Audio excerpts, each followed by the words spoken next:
Hello friend, welcome back to my YouTube channel in LMC। तो आज friend हम B pharm fifth sem के subject video TP से बनाऊंगा क्योंकि हमें मालूम है इस लॉकडाउन में सेल्फ डिपेंडेंट स्टूडेंट को रहना पड़ेगा। तो फ्रेंड्स, यदि आप कम समय में ज़्यादा सिलेबस को पढ़ना चाहते हैं तो हमारे चैनल को सब्सक्राइब करें और प्रेस द बेल आइकॉन मेरी अगली आने वाली नोटिफिकेशन के लिए। तो फ्रेंड्स, आज जो हम बात करने वाले हैं चैप्टर फर्स्ट इंडस्ट्रियल फार्मेसी का, जिसका नाम है प्री फार्मुलेशन स्टडी। तो देखते हैं, तो इसमें क्या है, pre formulation consideration in the development of doses form. थोड़ा शॉर्ट में हम सबसे पहले तो इस शॉर्ट में सब कुछ देखेंगे, ज़्यादा डीपली नहीं जाएंगे, केवल शॉर्ट में देखेंगे। तो हल्का सा इसका हम पहले इंट्रोडक्शन देख लेते हैं कि when a drug produce such pharmacological effect in animal model that allow evaluation in man.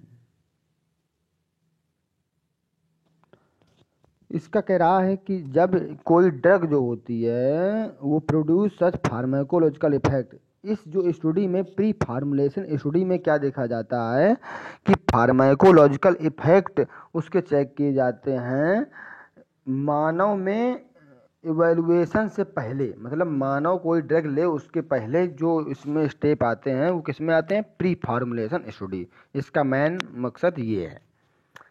तो अब हम बात करने वाले हैं evaluation parameter used in pre formulation of drug dependent development.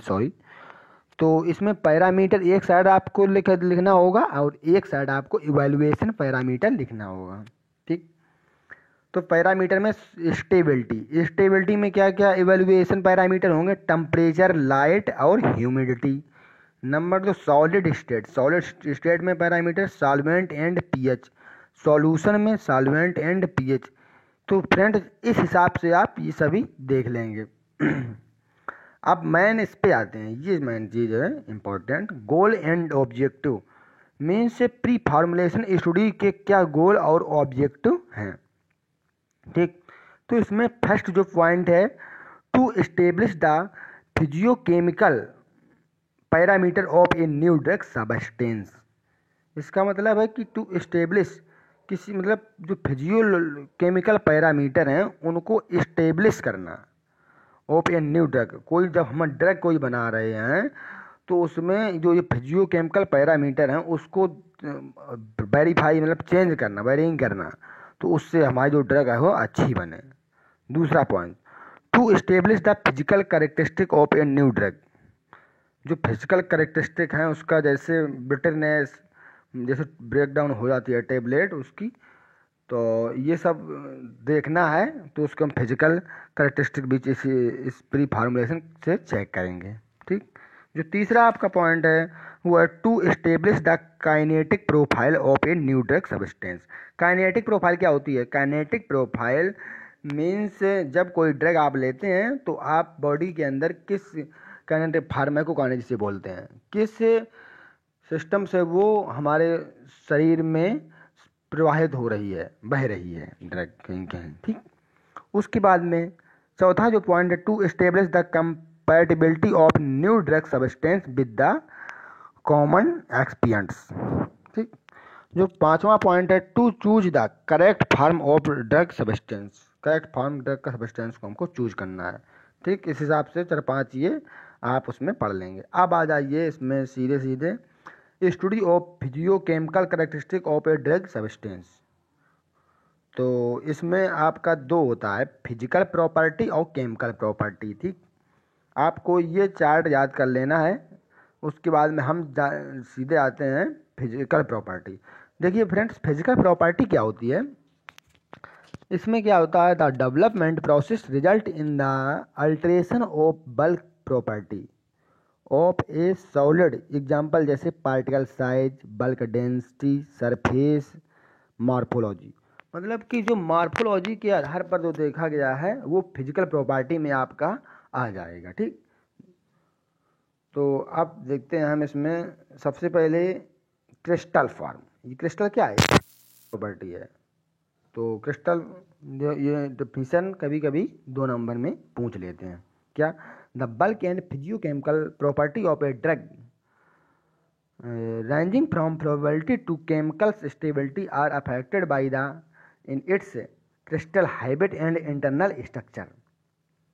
ठीक, तो इसमें क्या है कि the outer appearance of a crystal known as habit, एक क्रिस्टल टाइप का होता है, उसमें क्या देखते हैं, जो सबसे पहले तो चीज़ जैसे आपको बता दें, रेंजिंग ऑफ फ्लोबिलिटी, मतलब बहाव, किस हिसाब से इसका बहाव हो रहा है। ठीक है, तो इसमें जो होता है क्रिस्टल फॉर्म, इसमें आउटर एपियरेंस होता है, सबसे इंपॉर्टेंट पॉइंट तो यही होता है, the outer appearance of a crystal known as habit और internal appearance known as internal structure. ठीक, लिखा नहीं है, and arrangement of molecule within the solid term as internal structure. ठीक, और ये 3D में होना चाहिए। ठीक है, बस इतना ही आपका क्रिस्टल, इतनी बस ये 2 लाइनें जरूर होना चाहिए। और अब आप आ जाइए इसमें जो ये आपको दिया गया है डिप, ये इमोर्फोइस वाला कहाँ गया? हाँ ठीक है, तो यहाँ पर आपको जो दे दिया गया पॉलीमॉर्फिज्म, सीधे आइए।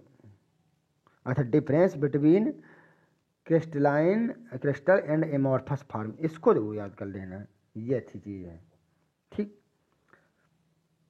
अब सीधे आप आ जाइए पॉलीमॉर्फिज्म। पॉलीमॉर्फिज्म क्या होता है? पॉलीमॉर्फिज्म में the ability of a substance to exist in more than one crystalline form is polymorphism. polymorph and the various crystalline form are termed as polymorphism। polymorph या polymorphism भी बोल सकते हैं। ठीक, ये 2 टाइप की होती है। नंबर 1 इनैंसियोट्रॉपिक पॉलीमॉर्फ और मोनोट्रॉपिक पॉलीमॉर्फ। सबसे पहले देखते हैं इनैंसियोट्रॉपिक पॉलीमॉर्फ क्या होती है।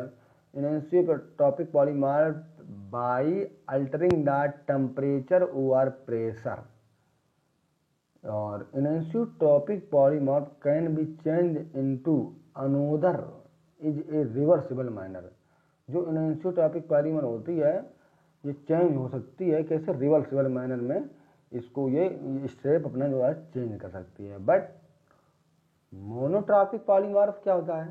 Under the condition temperature and pressure monotropic remain unstable. ये जो होती है रिमेन, कभी बदलते नहीं है मोनोट्रॉपिक पॉलीमॉर्फ। ठीक, इसका जो एग्जाम्पल है, एग्जाम्पल जरूर याद रखें, ग्लिसरल स्टीयरेट, और उसका जो एग्जाम्पल था इनैंसियोट्रॉपिक पॉलीमॉर्फ का, वो सल्फर था। ठीक है, अब आप आ जाइए पार्टिकल साइज। पार्टिकल साइज की अगर बात करें, is used to compare the dimension of solid particle, liquid particle, gaseous particle, इसमें सब पार्टिकल्स आ जाएंगे।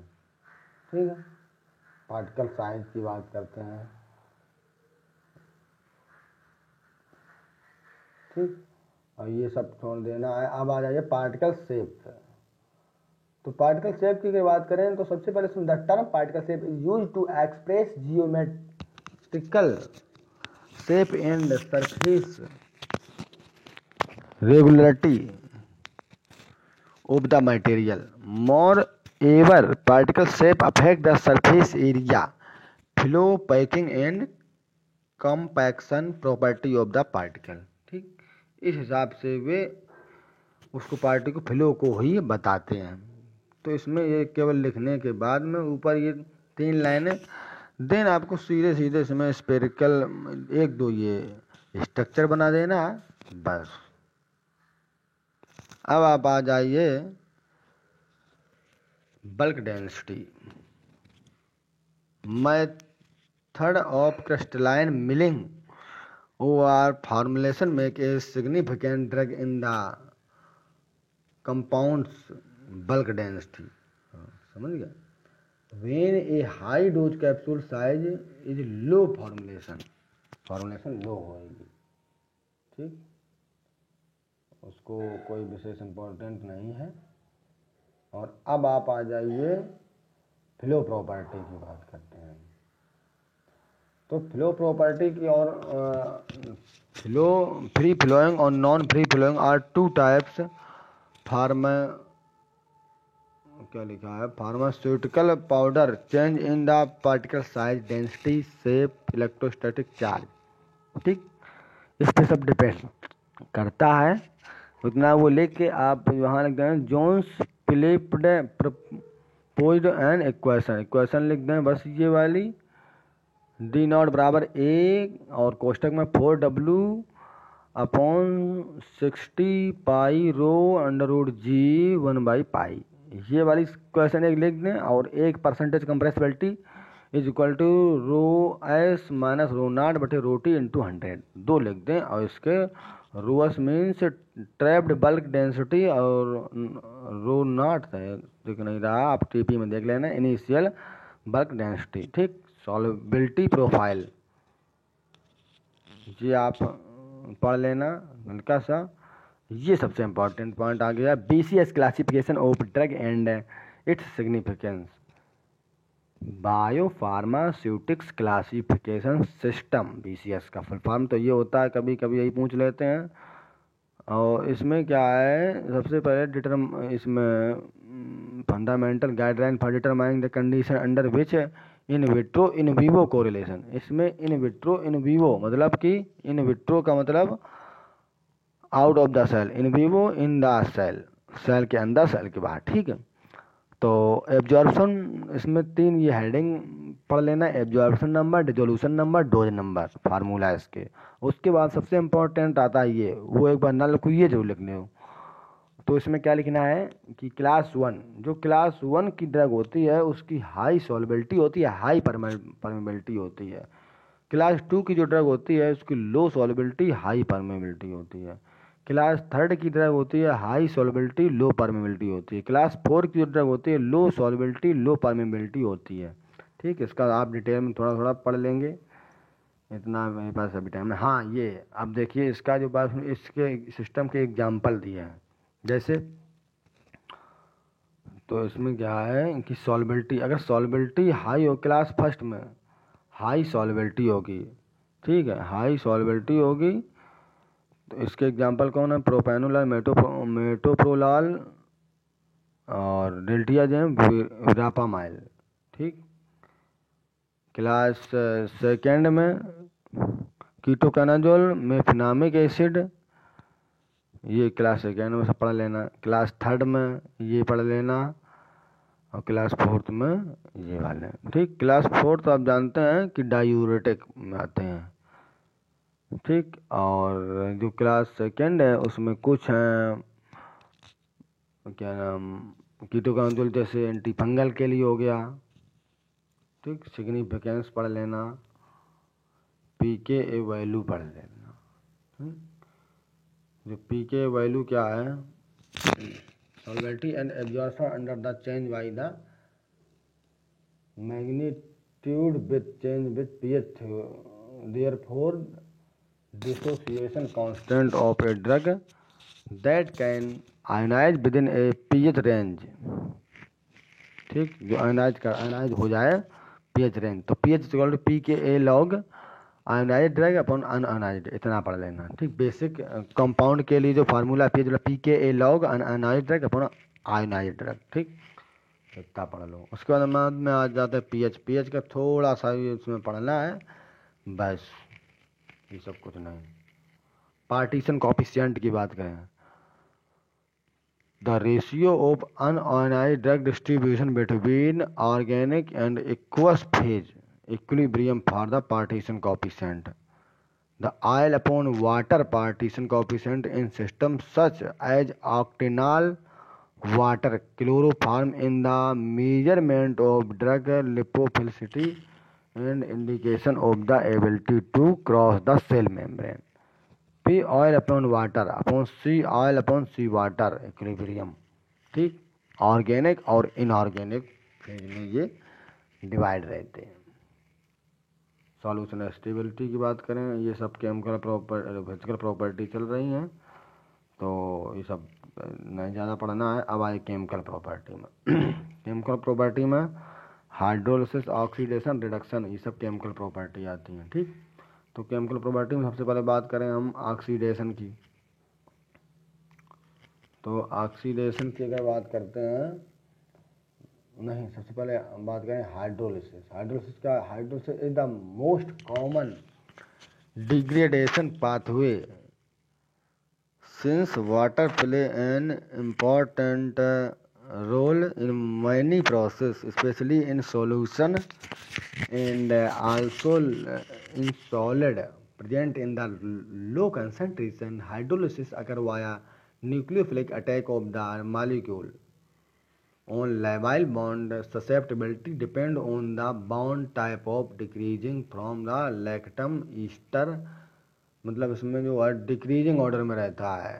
ठीक, बॉन्ड टाइप, बॉन्ड की जो ससेप्टिबिलिटी, ये लेवाइल बॉन्ड विथ लेवाइल बॉन्ड। ठीक है, ससेप्टिबिलिटी जो होती है वो सबसे पहले लैक्टम, फिर ईस्टर की, फिर एमाइड की, एमीन की। ठीक, उसके बाद में preventive measurement against hydrolysis, buffer complexing agent, suppressing of the solution, removal of the water, oxidation.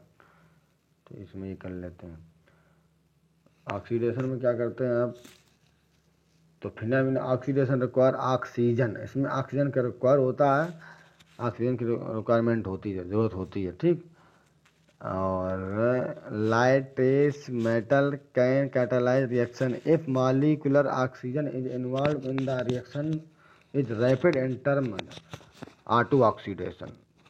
Oxidation involve low electron with an electron acceptor oxidizing Fe+3 से Fe+2 में चला जाता है। ठीक, ये ऑक्सीडेशन होता है। रिडक्शन की बात करें, the reduction is the relatively common pathway of drug metabolic process. Microsomes catalyse drivers used in the cytochrome P450। ठीक, रिडक्शन कॉमन पाथवे है, ये सबसे main cytochrome P450 azo and nitro reduction reaction होता है। ठीक, उसके बाद में आप आ जाइए रेशमाइजेशन। रेशमाइजेशन क्या होता है, 50% सिम्प्लेस्टो, 50% लीवो, यानी कि प्लस और माइनस 50% होता है। Racemization involve the conversion of the one enantiomer compound of such as amino acid into other enantiomer.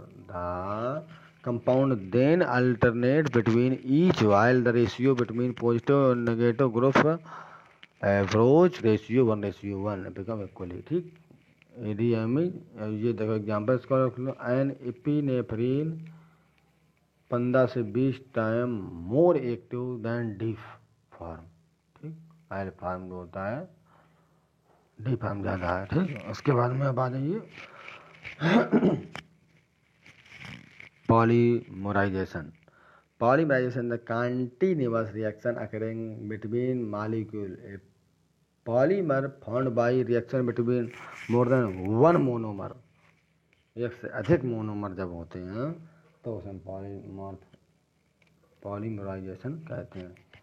तो ठीक फ्रेंड्स, आज पहला वीडियो हुआ, तो अब हम वीडियो अच्छे ढंग से बनाएंगे। आज उतना वो नहीं हो पाया है, लेकिन आप अगर इस वीडियो, ऐसे वीडियो, टीपीसी वीडियो, कोई भी वीडियो चाहते हैं तो कमेंट करें और चैनल को सब्सक्राइब ज़रूर करें। Thank you friend.